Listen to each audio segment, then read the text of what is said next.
Don't. Please, Darius. I didn't mean to. Please forgive me. The man stumbled backward, mud splashing beneath his boots as he gasped for air. His trembling hands clutched at the night, desperate for mercy. But mercy was something Darius Hale had never learned. Behind him, the city lights of New York flickered like dying stars, cold, distant, uncaring. The air smelled of rain and gunpowder. Somewhere far away, a siren wailed, slicing through the silence. Darius stepped forward, his shadow falling over the man like the weight of judgment itself. Darius! The man sobbed again, falling to his knees. I swear it was a mistake. Just once, just this once, spare me. A twisted smile curved across Darius's lips. Darius Hale doesn't forgive, he said coldly, pressing the barrel of his gun against the man's chin. Punishment isn't my duty. It's my pleasure. The man's tears mixed with the rain as he begged once more. For a moment, Darius lowered the gun and hope flickered in the man's eyes. Then Darius whispered, Fine. I'll kill you your way. He drew a knife from his belt, its blade glinting under the dim streetlight. Tell me, he murmured, voice venomous. Who do you pray to now? The man's sobs turned into choking screams. Darius's patience shattered. With one swift move, the blade slashed across the man's throat. Blood splattered the cracked pavement. Darius didn't flinch, he just watched the life fade from the man's eyes before walking away into the storm.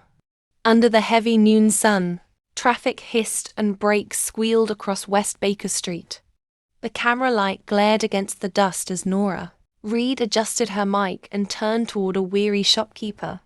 Nora said, What has changed here over the years? The old man wiped sweat from his brow and shook his head. Everything. The inn now costs more than rent. We pay twice, once to the landlord and once to the men in black. Nora asked again, You mean Darius Hale? The man whispered, No one says his name loud, miss. Once you do, the night knocks back. She crossed the street to a woman standing by a food cart. Nora asked, Do people still feel safe around here? The woman clutched her apron and laughed without humor. Safe? Honey, I sleep with lights on. If we don't pay, someone disappears from the block. A young mechanic leaned from his garage doorway. Last week my boss missed his payment. His car was found in the river next morning. You want proof? Look at the empty stalls. Nora turned to the camera, her voice steady. When the law stays silent, someone has to speak until it listens. The crowd watched her with a mix of fear and hope, microphones humming, traffic blaring behind them. Later that afternoon in the newsroom of National Network News, the air was thick with chatter and ringing phones. Stan Meyer, head of crime coverage, leaned over her desk. Stan said, You handled that crowd well, Nora, but big fish need louder bait. You want to make it in this city? Then be loud. Invisible reporters never make headlines, Nora looked up from her half-written notes. Guess I'd better start making some noise. Then, she was the only daughter of Colonel Richard Reeder, soldier who never came home. Her mother, Margaret, a quiet housewife, kept 2 framed photographs on the kitchen table, one of the flag ceremony that ended their peace, and one of young Nora wearing a too large school blazer. From that small apartment on the north side of Los Angeles, Nora had climbed to the city's biggest newsroom, paying her way through college with part-time shifts and never once asking for a favor. That evening she stepped out again, camera crew in tow, the same streets now softer under orange light. She asked a bystander near the curb, What do you think of this? Man they say controls half the city. The man shrugged, biting his lip. He owns the fear. We just rent it. Across town, in a dim bar, a television flickered showing that very interview. Darius Hale watched from his corner booth, smoke curling from his cigarette. He smiled once, then his eyes hardened. He murmured to the two men beside him, "Axel Vane, Rico Dre, remember this. Voices that rise against us, we cut them off at the tongue." Axel looked amused. Rico cracked his knuckles. Darius leaned back, still watching the screen while the crowd on television chanted for justice. Far away, Nora walked toward the sound of sirens, wondering how much louder her voice would have to become before the city finally listened. Smoke and dust hung over the avenue. Nora's crew had set up by the curb again. The afternoon light was turning bronze. Her microphone caught fragments of horns and angry voices, the whole stretch of Wilshire Boulevard frozen in a sudden jam. She stepped toward the nearest officer.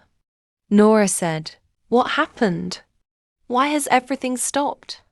The cop kept scanning the lane. 15 cars, all black. Whoever's inside gets the road to himself. "Step back, miss. No one crosses while that convoy rolls." Nora turned to the camera, breath fogging in the air. How powerful does a man have to be for a city to hold its breath? Engines rumbled. One window in the middle car drifted down. Behind the tint she glimpsed a face, Darius Hale, cigarette burning between his fingers, dark eyes unreadable. His gaze held hers for a heartbeat before the window slid up again. The cars moved on, sirens parting the crowd like a tide. For reasons she couldn't name, a shiver ran through her chest. Back in the bar across downtown, Axel Vane stood by the door, his earpiece buzzing. Rico Dre was wiping blood from his knuckles. The two of them had just handled a deal gone wrong. Rico growled, "That reporter again, boss. You sure you don't want me to shut her up for good?" Darius exhaled slowly, letting the smoke rise toward the neon ceiling. "No, let her talk. Every city needs a voice to fear before it falls silent." Axel smirked. "She's fearless, maybe that's what makes her dangerous." Darius crushed the cigarette in the ashtray. "Or maybe that's what'll break her." Next day, Nora stood on the same street, mic in hand, stopping strangers as traffic rushed behind her. Nora said, "Do you think anyone will ever stop Darius Hale?" A man replied, "Stop him? People don't even say his name. He owns the fear in this city." Nora turned to a woman carrying her child. "Do you believe justice still works here?" The woman answered, "Justice moved out when Hale moved in. We just try to survive." Nora faced the camera. "Then maybe it's time someone stops surviving and starts fighting back." Across town, Darius watched the broadcast on a muted bar screen. His jaw tightened as he muttered, "So the lady wants a war. Fine. Let's start by silencing her voice." Later that night, Cafe Ellis Street glowed like an amber lantern in the drizzle. Nora and Emily Hart sat by the window, steam swaying from their mugs. Emily said, "You looked like you'd seen a ghost when that convoy passed." Nora answered, "I saw him. Darius Hale. He looked back at me as if he already knew who I was." Emily forced a laugh, then stopped, giving him more reasons. "Do a weather piece or something."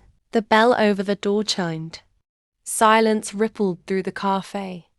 Every seat seemed to tighten as Darius entered with Axel and Rico behind him. Eyes fixed ahead, they crossed the floor like a storm walking on two legs. He stopped beside Nora's table. "So, Miss Reed, you finally saw me in daylight. Still look like a monster to you." Her pulse pounded, but she kept her chin high. "I don't report monsters, Mr. Hale. I report men who make people afraid to speak." He smiled, slow and sharp. "Then write this down: fear keeps the peace. Without it, this city tears itself apart." She leaned forward. "That's not peace. That's control. Rico shifted, hand brushing the gun under his jacket. Axel placed a calm palm on his shoulder to stop him. Emily whispered, "Nora, please." Darius lowered his voice, the words cutting like a whispered threat. "Control is the only truth left, reporter. You can either learn it, or lose your tongue trying to change it." Nora stood up, trembling but unbroken. "If that's a threat, you'll hear my voice again tomorrow." Darius looked at her for a long second, then laughed, quiet, genuine, unsettling. "Good. That's because you haven't really met me yet." He tossed a bill onto the counter and walked out into the rain, Axel and Rico following close behind. The door swung shut. The cafe exhaled. Emily whispered, "Nora, he didn't," Nora said, still watching the rain blur the streetlights. Her hands were shaking around the coffee cup.